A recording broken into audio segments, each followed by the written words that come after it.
Hey, what's going on, Guardians? TBL here, coming up on the end of the first official week of Destiny 2 being live. I know I say that it's really only been out for about a day or so, but man, it feels like I've put so much time into that game. I've had a lot of fun with it, and I can't wait to get on and play it every single day. I wake up wanting to play it, I go to work wanting to play it, I come back home wanting to play it, and it's a good feeling to have that back in my life.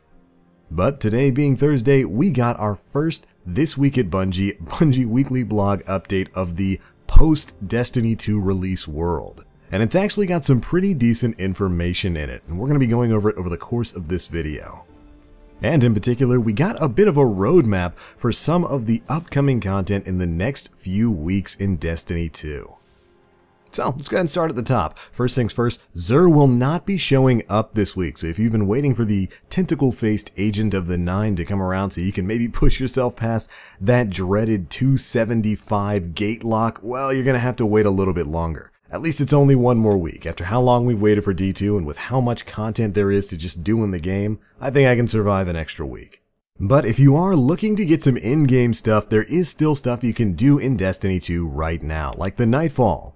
This week's strike is the Arms Dealer with the modifiers Prism and Time Warp Killing Time. Now, just to give you a quick little rundown, Prism is basically like a rainbow burn that kind of interchanges out. You'll get a prompt down at the bottom left-hand side of the screen that will tell you what type of energy weapon you should be using. And it's kind of like a buff. It'll last for a little while, then it'll go away and it'll cycle out to something else. Killing Time will give you more time back when you kill enemies. If you haven't played a Nightfall yet, you now start with a base amount of time of about 13 minutes, and killing enemies gives you extra time to complete the strike. If you run out of time, you get sent back to orbit. And oh man, is it rough. But the rewards are definitely worth the time you spend in there. But next week, quite a few things are going to be happening. We've got the Inverted Spire as the Nightfall, as well as the beginning of guided games. That system is going to be going into beta sometime next week, so you'll be able to start matchmaking for Nightfalls starting the week of September 12th.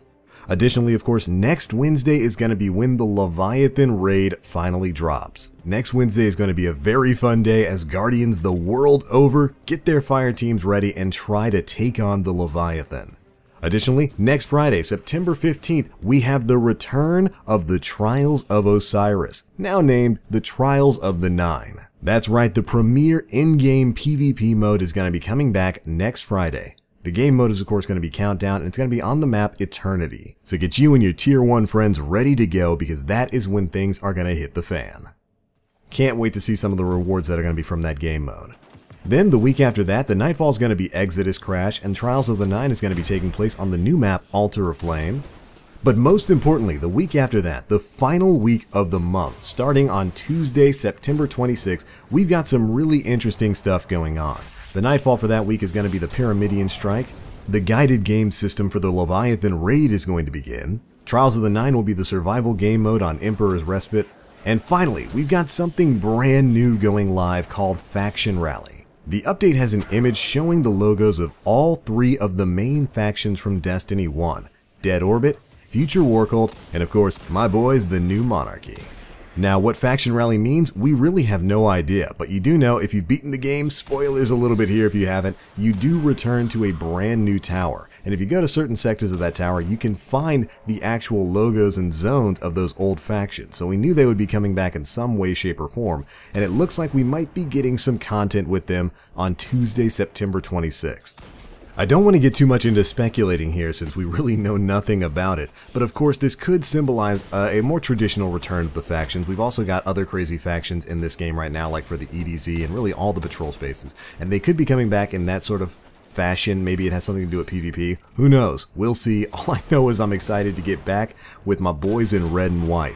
Now, finally, it'd be a little bit remiss of me to not mention this, since it does take a big part of This Week at Bungie. The controversy, I guess you could call it, has been going around the community concerning shaders. They are, of course, no longer a infinite use sort of thing. You basically get a set amount of them, you can use them, run out of them, and then you have to get more. And of course, the way shaders apply to different weapons and then armor and all kinds of things, that's got quite a few people in the community up in a tizzy. Luke took to Twitter to make this statement about the way shaders work in Destiny 2. Shaders are earned through gameplay. Leveling, chests, engrams, vendors, we expect you'll be flush with shaders as you continue to play. When you reach level 20, shaders will drop more often, vendor rewards, destination play, and in-game activities. Shaders are now an ongoing reward for playing. Customization will inspire gameplay. Each planet has unique armor and shader rewards. With D2, we want statements like, I want to run the raid, trials, or go back to Titan to get more of its shader to be possible. Kind of putting out the intention that, at least at this time, they have no intention of changing the way shaders work in the game. That's all we got, Guardians. Are you psyched to have this roadmap for these monthly events coming? Are you and your crew raid ready? Are you ready for Trials of the Nine next week and Iron Banner next month? Or the faction rallies that are going to be starting off again on Tuesday, September 26th? Oh man, it's certainly looking like we're going to have no shortage of activities to do in Destiny 2 for the near future. Good to hear. But anyways, that's it for this one, Guardians. Thanks so much for watching. Feel free to drop a like if you enjoyed, and make sure you subscribe to stay tuned and up to date with all of the latest Destiny 2 information, and news, and guides, and all that other stuff we do. Anyways, I'm out for now. As always, I am the Black Link. You Guardians, stay frosty.